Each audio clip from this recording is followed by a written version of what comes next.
बहुत सारी कठिनाइयों का सामना करना पड़ता है। कई बार इन सारी मुश्किलों को देखते हुए बच्चे अपने शिक्षा से वंचित हो जाते हैं। चौथा कारण है शिक्षक की कमी। हमारे समाज में योग्य शिक्षक का होना बहुत जरूरी है। शिक्षा का मतलब ये नहीं होता बस डिग्री लेना और जैसे तैसे करके पूरा कर लेना। शिक्षा का मतलब ये होता है आपके पास गुणवत्ता होनी चाहिए, आपके पास संस्कार होने चाहिए। वो तभी आएगा जब आप किसी योग्य शिक्षक से पढ़ेंगे।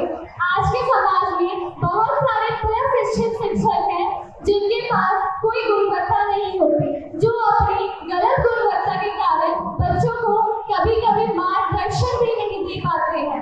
इसका और नेक्स्ट रीजन है साक्षर भारत का आर्थिक व्यवस्था।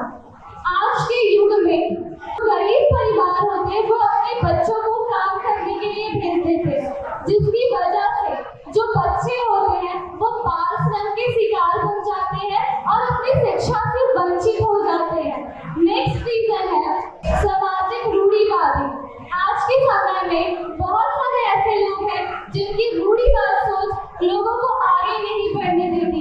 ये खास करके महिलाओं के साथ होता है।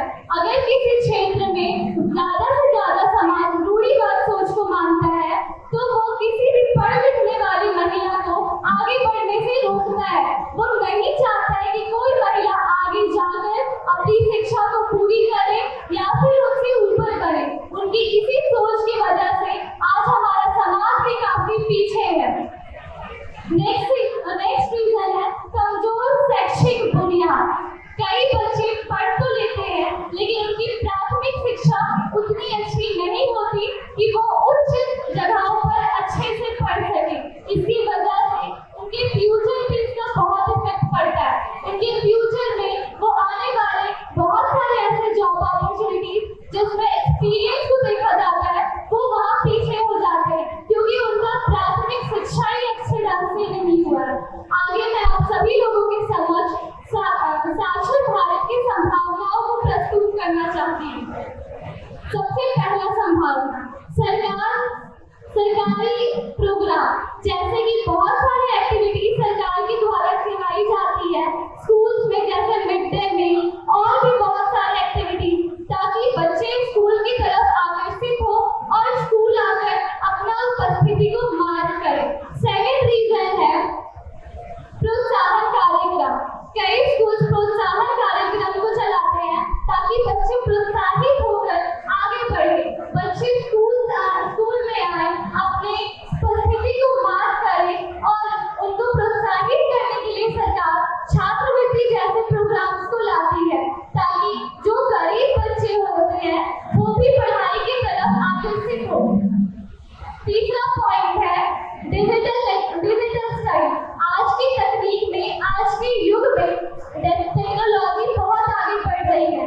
इसी टेक्नोलॉजी को बढ़ते हुए देखते हुए मुझे ऐसा लगता है कि आज जितने भी प्लेटफॉर्म्स हैं जो बच्चे ऐसे बोलते हैं कि हमारे स्कूल, हमारे ग्रामीण क्षेत्र में या फिर हमारे क्षेत्र में बेहतर स्कूल नहीं है, तो आज की जो टेक्नोलॉजी जैसे बढ़ रही है उसमें बहुत अच्छा एप्लीकेशन भी होता है जिससे आप बहुत अच्छे एजुकेशन को घर बैठे ले सकते हैं। चौथा कार्यक्रम होता है महिलाओं के लिए आरक्षण।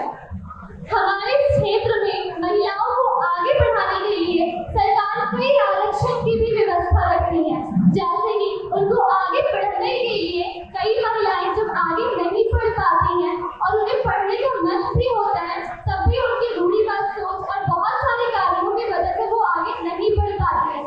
तो जब वो वैसे ही होगा अगर महिलाओं को आरक्षण मिले। इसलिए सरकार बहुत सारी सीट रिजर्व रखती है महिलाओं के लिए, यहाँ तक कि छात्रवृत्ति जैसे प्रोग्राम्स को भी लाती है ताकि महिलाएं आगे बढ़ पाए। नेक्स्ट पॉइंट है, thank you. I would like to conclude my speech by giving views of my